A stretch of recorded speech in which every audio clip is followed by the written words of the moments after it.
Hi. So, why am I saying hi?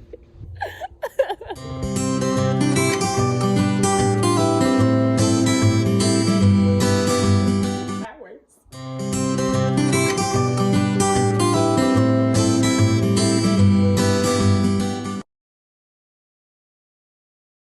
Alright, so this is one of my favorite scripture songs. It is found in Psalms chapter 19, verses 7, 8, 9, 10, 11, and 14.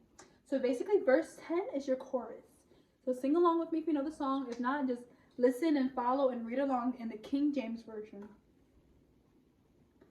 The law of the Lord is perfect, converting the soul. The testimony of the Lord is sure, making wise the simple. More to be desired are they than gold, yea, than much fine gold, much fine gold, sweeter also than honey, honey, and the honeycomb. The statutes of the Lord are right, rejoicing the heart. The commandment of the Lord is pure, enlightening the eyes. More to be desired than gold, yea, than much fine gold, much fine gold, sweeter also than honey, honey, and the honeycomb. The fear of the Lord is clean, enduring forever. The judgments of the Lord are true and righteous altogether. More to be desired are they than gold, yea, than much fine gold, much fine gold, sweeter also than honey, honey, and the honeycomb. Moreover, by them is thy servant warned, is thy servant warned, and in the keeping of them there is great reward. Verse 14 goes, one that almost every Adventist should know. Let the words of my mouth and the meditation of my heart be acceptable in thy sight, O Lord, my strength and my redeemer. More to be desired are they than gold, yea, than much fine gold, much fine gold, sweeter also than honey, honey, and the honeycomb. So I just chose to make this a separate video. I just wanted to, I guess, sing and talk a little bit about things that's been going on. So first things first, when people tend to ask me what's your favorite song from the Seventh-day Adventist hymnal, honestly, I really just go with funeral songs. Even though it sounds so depressing, I know, but those songs are written a little bit different. They hit different. Songs like, for example, It Is Well, Burdens Are Lifted at Calvary, Until Then, things like that, Day by Day, Moment by Moment. Those songs for me hit differently because I had an experience in which things were going downhill, and I know we all have those experiences. Things are going downhill. You don't know who to turn to. Even your best friends are not really, they're there, but they're not really there for you in the way that you need it. And it's the only way to help you was God, to be honest, right? And at the end of the day, God got you through it. Nobody else. So like, as I got to get through some of these songs, I had to listen to this over and over. But also, I want to see if I find this paper. I had to read something. And, sorry, this is my paper from like lectures. This paper, I should put a picture of it on the screen. This paper is called Exercise of the Will. And this is found in a book called Messages to Young People, page 151, paragraph 2. This paragraph, I felt like it was calling me out, say a year ago. I think it was like a year ago. And it says, you are a young man or woman of intelligence. You desire to make your life such as will fit for your heaven at last. You are often discouraged at finding yourself weak in moral power and slavery to doubt, and controlled by the habits and customs of your old life in sin. You find your emotional nature untrue to yourself, to your best resolutions, and to your most solemn pledges. Nothing seems real. Your own instability leads you to doubt the sincerity of those who would do you good. The more you struggle in doubt, the more unreal everything looks to you, until it seems there is no solid ground for you anywhere. Your promises are like ropes of sand, and you regard in the same unreal light and and you regard in the same unreal light the words and works of those in whom you should trust. Now that paragraph, I'm not trying to read it out to offend anybody. I'm speaking on my personal testimony. So basically, I thought this paragraph, when I read it, it called me out. So I refused to read the rest of the chapter. That's how I was. And I was like, why do you call me out? But I kept reading it and reading it and reading it and reading it and reading it until I got out. Now that sounds like a lot. This is true. So I'm going to read it and break it down. So it says, you are a young man of intelligence or woman. You desire to make your life such as will fit for your heaven at last. You are often discouraged at finding yourself weak in moral power. How many of you have felt like you can't do something in your own strength, even though you want to get better? You just can't find yourself doing it. In slavery to doubt. You think you can get better, you feel like you can get better, but then you're still scared that what if this treatment, what if this medicine, what if whatever it is doesn't work? And controlled to the habits and customs to your old life in sin. Now that's a very deep sentence. What that sentence is basically saying is that we get so comfortable in our daily habits. For example, I wake up, eat breakfast, then I go outside, then I go shopping, then I go do this, then I come back home. We get so used to our, daily lives that we're accustomed to it. You find your emotional nature untrue to yourself. Now, when someone is depressed or sad or heartbroken or in grief, those are new emotions. And you're like, where is this coming from? Like, what type of emotion is this to get over? It's not anger. It's not really sadness. It's not like it's definitely not happiness. But it's like you just don't know where to put yourself. Like, you're not mad, but then you're not happy, but then you're not sad, but then you're not depressed. When we say the word depressed, it makes it feel like, oh, I'm looking for attention. Being depressed, I'm going to tell you something, does not mean that you're looking for attention. It just means that you need help. Think about that. Being depressed does not mean that you're looking for attention. You need help. And what you need help in is understanding these new emotions. If you can't understand yourself, no one else can figure that out for you. So being depressed is just a new set of emotions. Yes, it's sadness, but it's not just sadness. A child can cry because they're sad that they don't have the ice cream that they wanted from the store. they're not depressed over ice cream. They're just sad that they couldn't have it. So being depressed and being sad are two separate emotions. Depression is being I'll say extremely.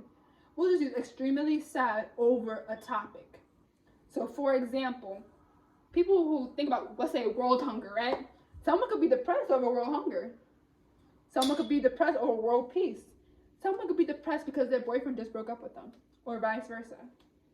There's a lot of different things that cause depression, but one main thing that is in all of those is stress.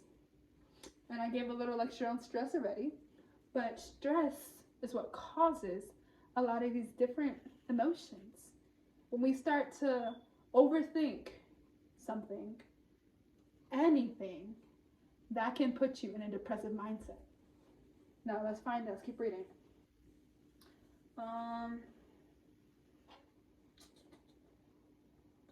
To your best resolutions and to your most solemn pledges, nothing seems real.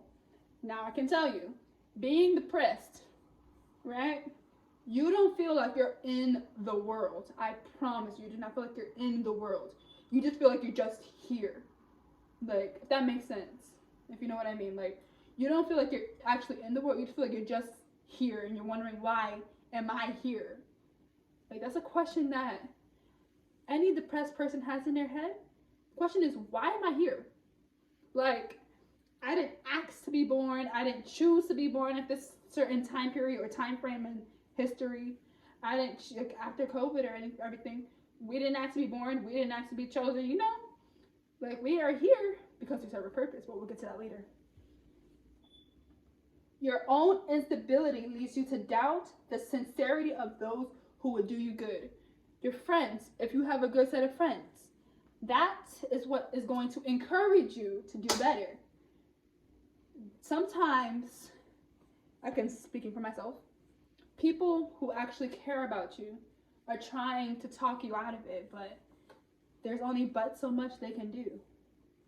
And honestly speaking, they can't talk you much out of it. Like, it's like someone who's going through, let's say, a financial hardship, right? And I'm telling you, oh yeah, God got you. He'll provide, or pray about it. That's not gonna make my situation, I mean, it could, not doubting God, but in the moment, to me, it's gonna be like, I prayed about it. I'm trying not to doubt God's surety. And it's like, no, if I am financially struggling and you are rich or having a nice job, why don't you just give me a 20? Something like, see, like, things like that. But people who try to do you good and try to motivate you, you find them as, but you're not helping. You're just saying all this, but you're not helping. What really helps someone in a depressive state is not only this, that nice paper I'm going to put up there,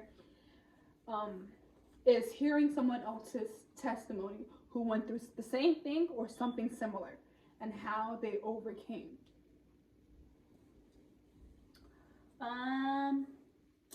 The more you struggle in doubt, the more unreal everything looks to you until it seems that there is no solid ground for you anywhere. Your promises, like, I promise I'm going to get better, I know I'm going to get out of this, are like ropes of sand. When you're in a depressive mindset, you're not making any conscious decisions. I can tell you for sure that I didn't. Your promises are like ropes of sand, and you regard in the same light the words and works of those in whom you should trust. Now, I know that's hard, but let's find out how do we even get through being depressed? Now, the next paragraph, see what I'm going to read.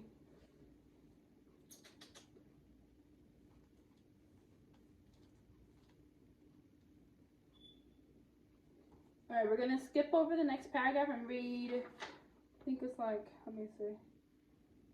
Yes.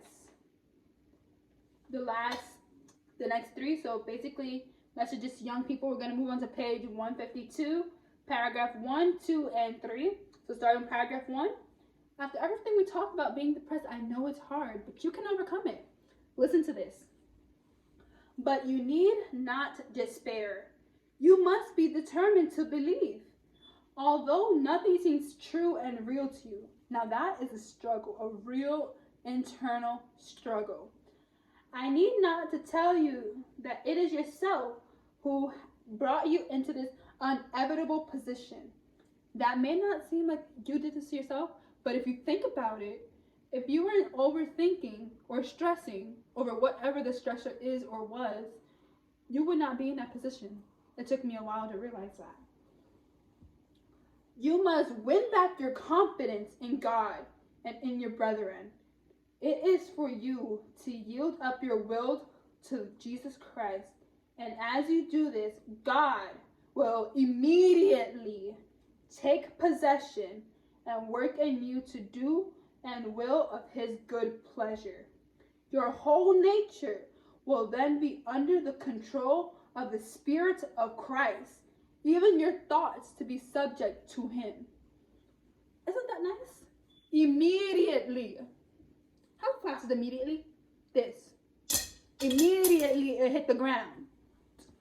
Immediately God is waiting for you. He's just waiting for you to say the word. He's waiting for you to say the word help. Simple. We learn that word as kids. When we don't know how to do something as a child, we say help me.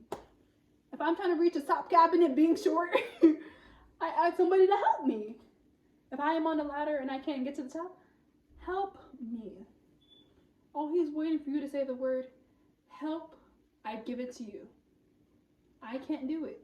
You have to realize the battle gets harder and harder when you think you can do it by yourself. Whether you think you're doing it by yourself or not, trust me, you're doing it by yourself. If you find yourself not getting out of it or not getting out of that mindset, it's because you're battling it in your head. You're doing that to yourself, mamas or papas or papi. But seriously, like, if you can't find yourself getting out of a situation, that means you're doing it yourself.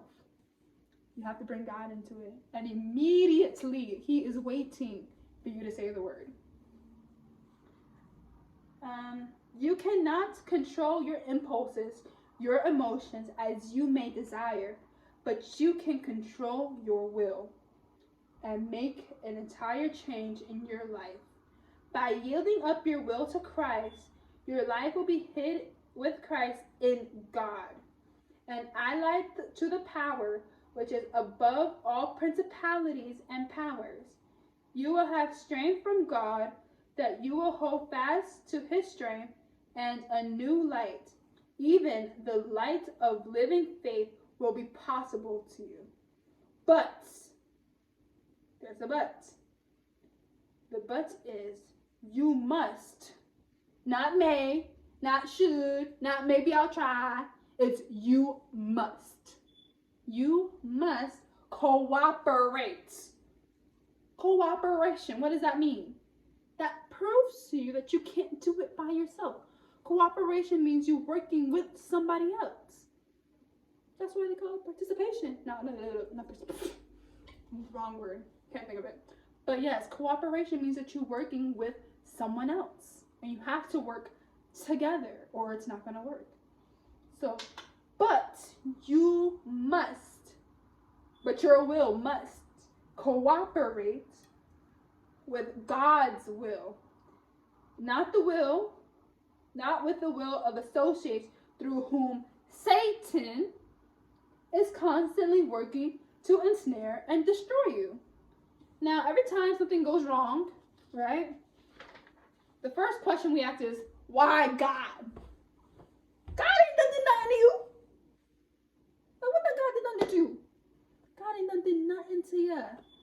By your choices and being, let's say, I don't want to say led into temptation. Let's say, by our choices, we put ourselves in situations that we could have avoided. And I know we all know those things. So, for example, by choice, right? So my choice was to, let's say, go to the store. Let's say I'm being honest with myself. I am a transitioning plant-based, vegan person, right? And I say transitioning because every now and again, cheese, Taco Bell, that's where I go to eat. But if it wasn't for that, I really probably wouldn't be eating dairy. But I don't go there often anyway. I probably go there like once in a blue. But that's why I call myself a transitioning. Now I know better than to drive myself to Taco Bell. But by my choice, I forgot the point I was trying to bring up. I forgot the point I was trying to bring up. But yeah, let me see. Okay, yes. So by choice, I chose to go to Taco Bell. It's not going to be easy for me to choose something that doesn't have cheese in it. I put myself in a situation that is going to cause me to do the opposite of what I'm trying to do for myself, if that makes any sense. So this is what I'm saying. You have to try to cooperate with God. Now let's read the last paragraph.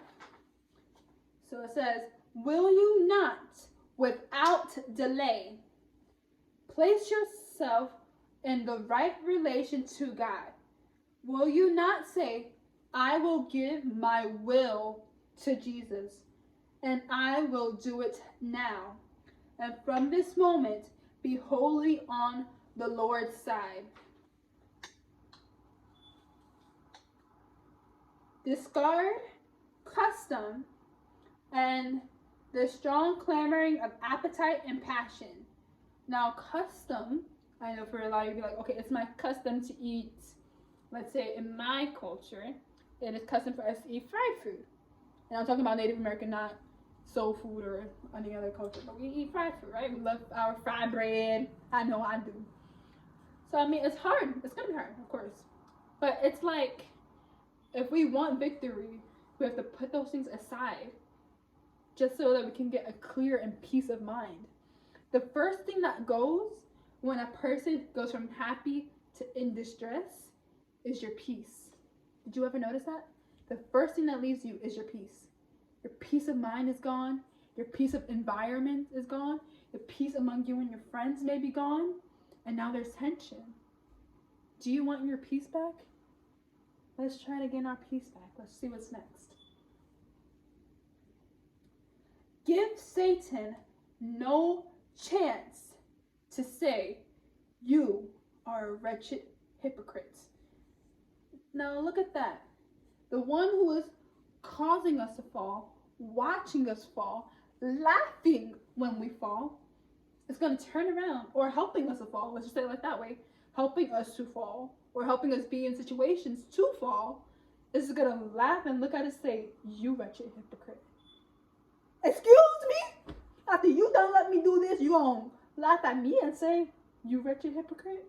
I'm gonna look at him and be like, no, you wretched hypocrite. Because you're the one down here. You should have been up there. But you chose to do your own thing, right? But I just have to say though, that when it comes to that, give that little devil Satan, the one who has you blaming God every time something happens, give him no leeway to say that you are a wretched hypocrite. He's just waiting. Just like it's so quick for you just to say help and God is ready, this one is waiting for you to fall to call you a wretched hypocrite.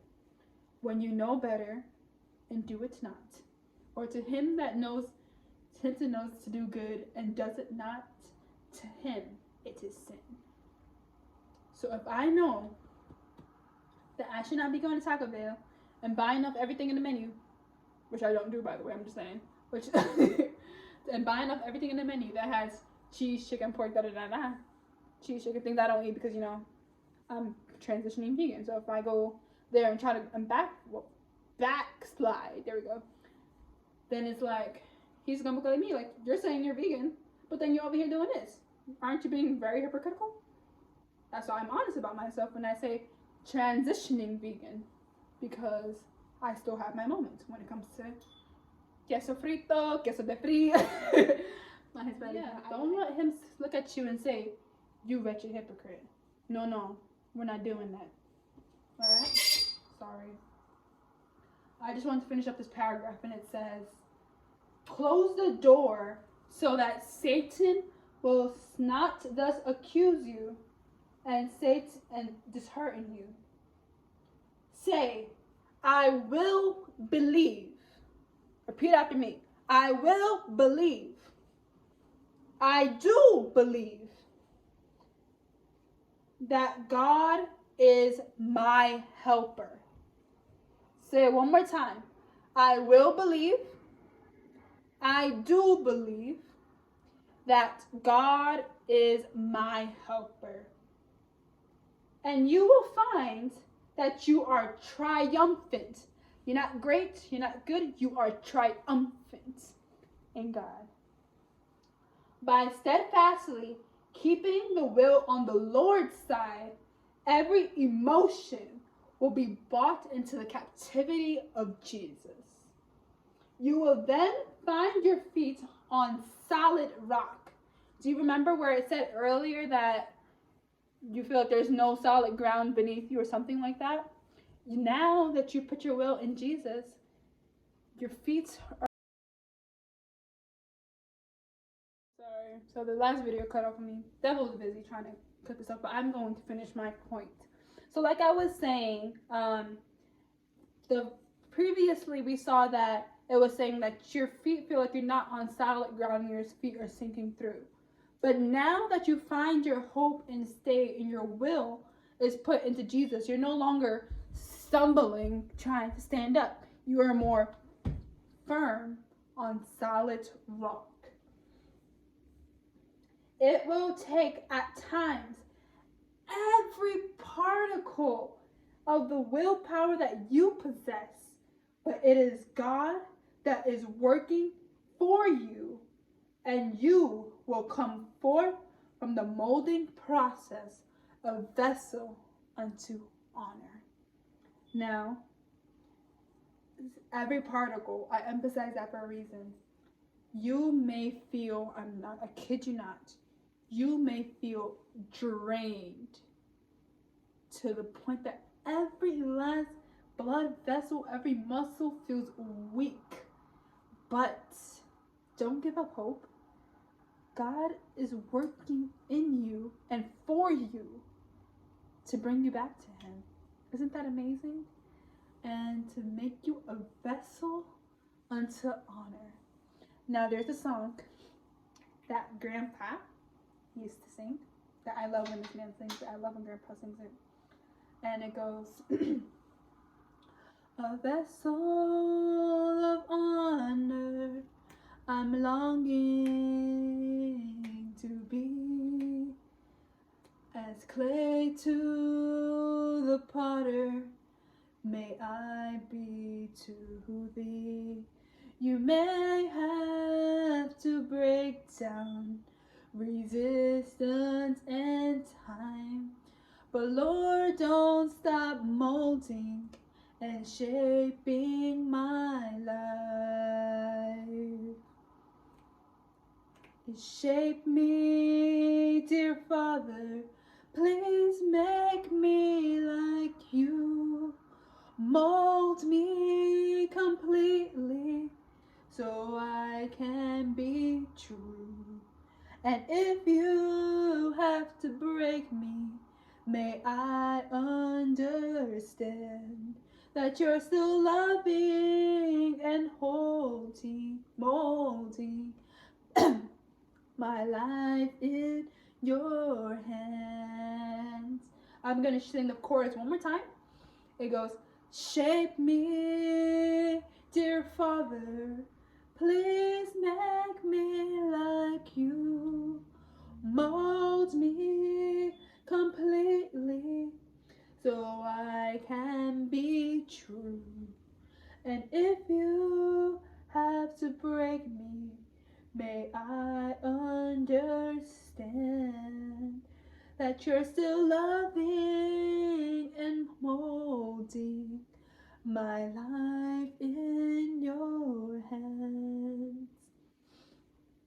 And this is one other song that really helped me get through this, because people tell me all the time, take it one day at a time, one day at a time, one day at a time. I'm trying to.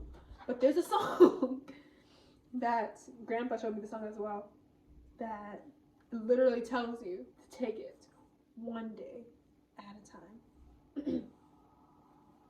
How does it start? It goes, I'm only human. Lord, I'm just a man. Help me believe in what I can be with all that I am. Lord, show me that stairway that I have to climb. And Lord, for my sake, just teach me to take one day at a time. It goes, one day at a time, sweet Jesus. That's all I'm asking from you. Help me today to do every day what I have to do. Well, yesterday's gone, sweet Jesus, and tomorrow may never be mine. So do one day at a time. And there's another song that goes, there are days I know when you get so discouraged, it seems that all hope is gone.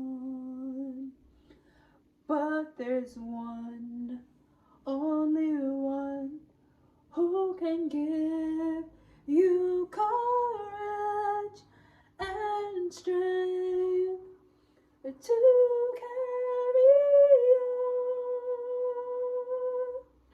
on. Never give up. Jesus is coming. It's the darkest just before dawn. Never give up. Jesus is coming. Never give up. Keep holding on. And then there's another one that goes to help conclude. It goes, dang, I had it in my head and I lost it.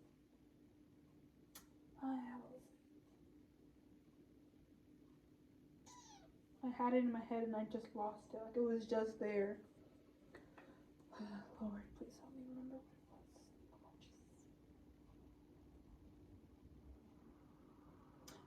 it was. That there is a candle in every soul, some brightly burning, some dark and cold.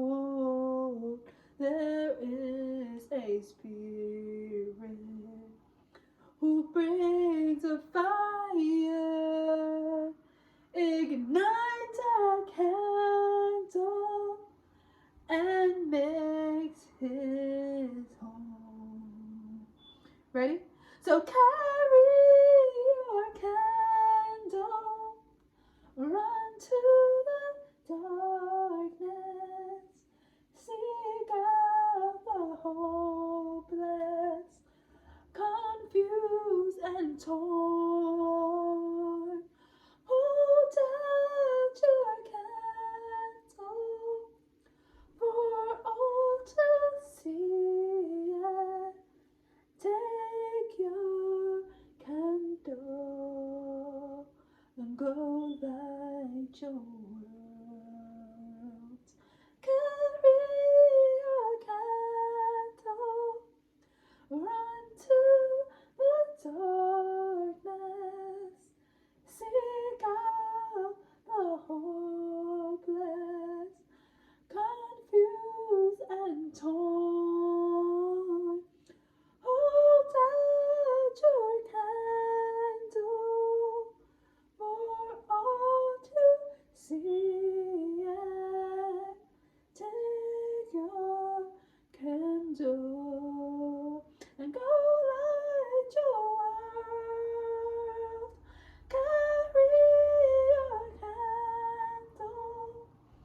Run to the darkness and seek out the hopeless, confused and torn, and hold out your candle for all to see, and take your candle and go